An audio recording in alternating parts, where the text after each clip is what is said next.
Balcom. Balcom pour avoir une bonne communication. Balcom, bienvenue chez vous. di leen wax ne conférence de presse bi nga xam ne lu ñu programmé woon la depuis début campagne bi parce que bokkoon na ci suñu plan d'action ak suñu stratégie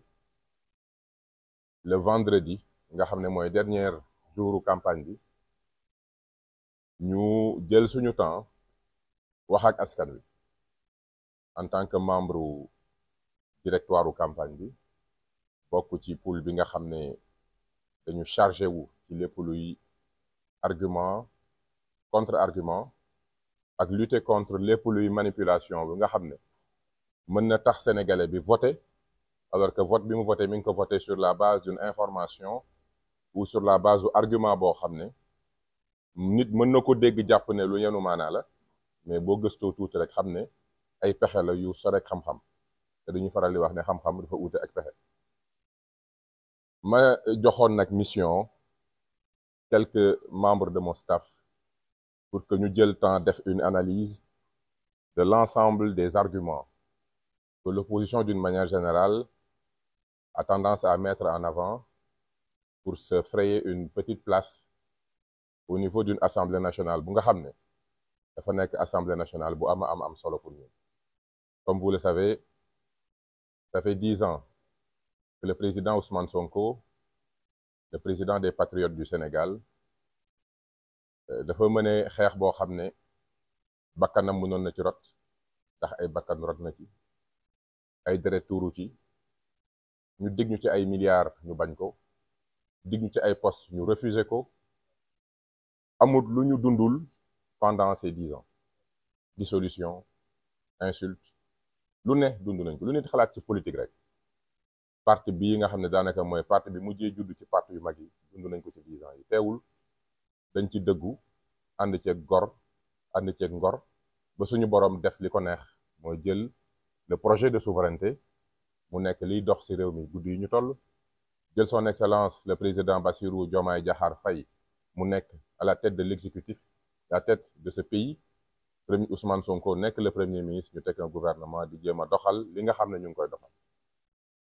kon tey bu ñu yegsee fii ñu yor l'exécutif mais ku ne xam na ne Sénégal c'est une démocratie on a 3 pouvoirs justice dafa war a am indépendance am mais entre l'exécutif et le législatif li ci am solo mooy mu am une collaboration saine autour d'un projet partagé projet boobu mooy projet de souveraineté bi comme ni ma ko waxee ñu tënk agenda 2050 mu nekk lu nga xam ne amul benn sénégalais bu sérieux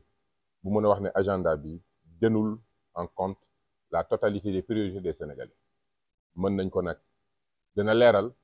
mais agenda bi véritablement agenda bu complet la parce que agenda la sur 2050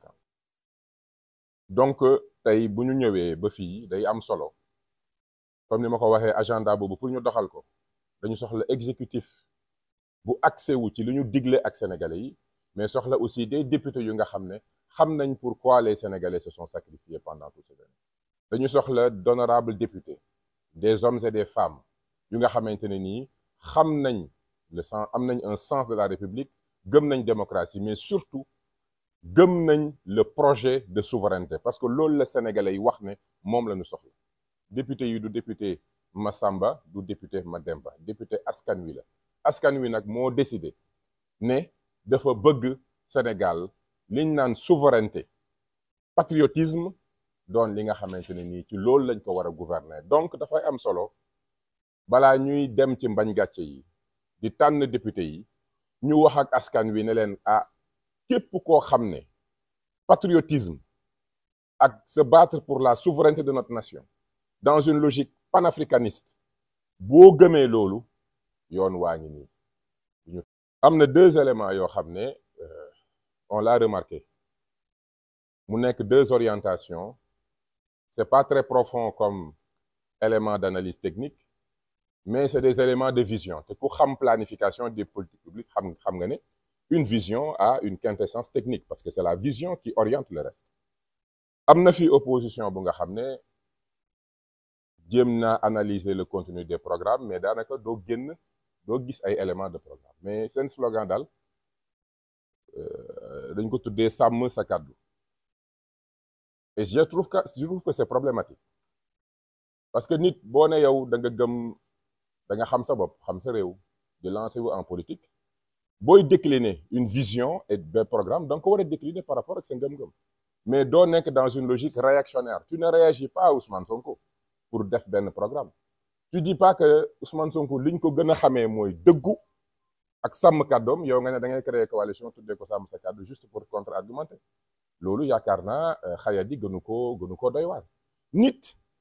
sooy lancé wu ci politique da nga war a jël temps jàngat sa société d'un point de vue sociologique d'un point de vue psychologique d'un point de vue économique par rapport à l'histoire ba nga yow nga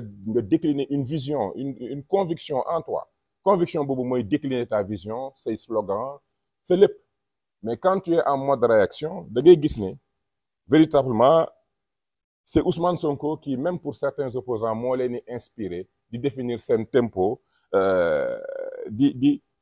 comme li waaj a waxoon scientifique ba mu ne c'est des réactions même on peut dire réactions pavloviennes parce que da ngay gis ne c'est Ousmane qui les fait réagir ils sont dans la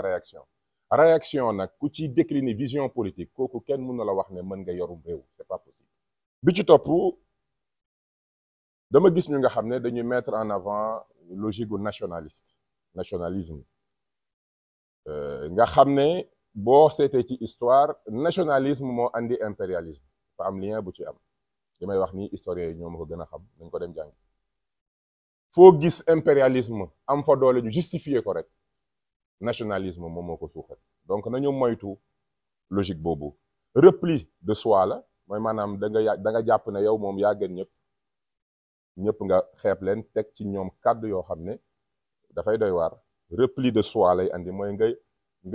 nga nekk ku xaw a nombriliste nga xam ne sa jumbax ngay xool te àdduna dafa am solo ngay xool ca kanam di xool ñeneen ñi di xool nit ñi bët ak bët di jàng ci ñeneen ñi fii kenn gënu fi kenn ñun ñëpp am nañ ay valeur kenn ku nekk am na la war a jàng ci sa morom jàpp ne ki nga xam ne moo fi mujj ñëw te loolu sociologie da koy jàngale ñi def sociologie de l'étranger xam nañ ne les théories sociologiques dañu wane ne dafa bokk ci réflexe yi gën a ñàkk analyse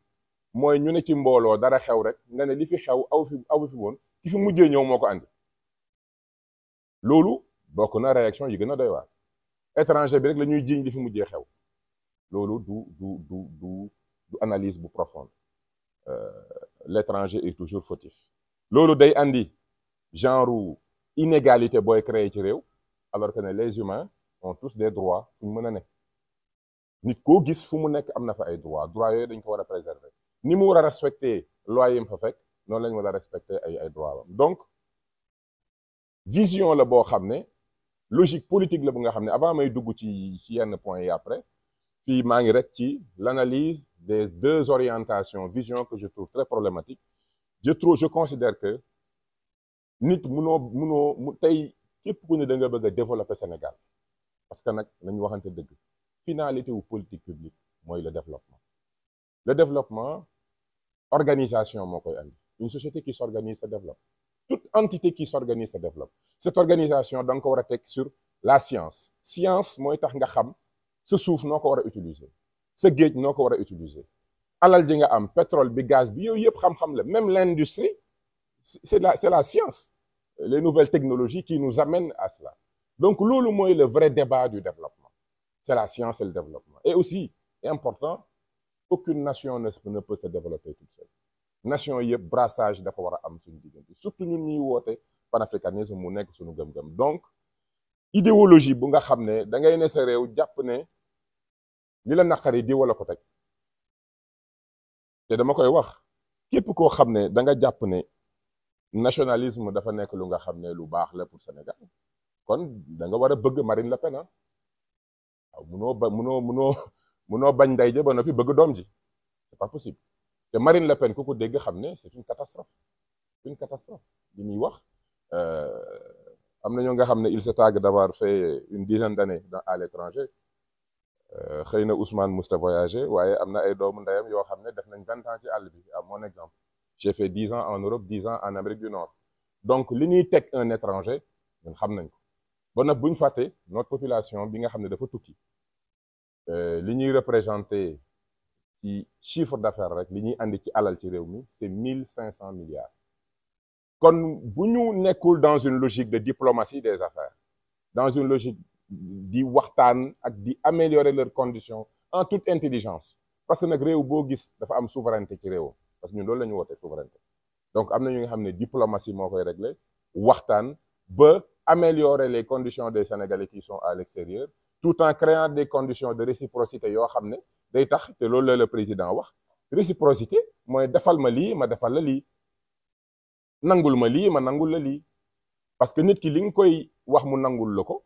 fam la koy nangul foofu dafa am souveraineté yow mi sa réew nga am sa souveraineté donc ñun plus ñu am conscience ci suñu souveraineté plus ñu mën a andi des logiques de négociation avec nos partenaires moo tax solution bi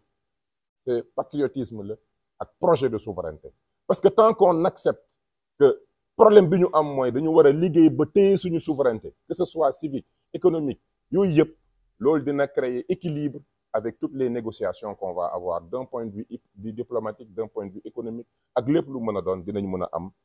équilibre ci loolu moo tax il est important que nit ñi xam ne am na yenn vision politique yoo xam ne c'est des visions qui sont problématiques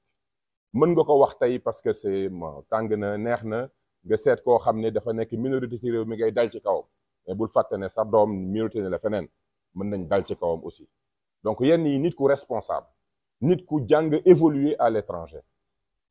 am fa carrière di fa dox gis li ñuy teg étranger mu di ko dund xam ne étranger kenn waru ko teg lii kooku bu dellu see dëkkam dina xool différemment les étrangers xam ne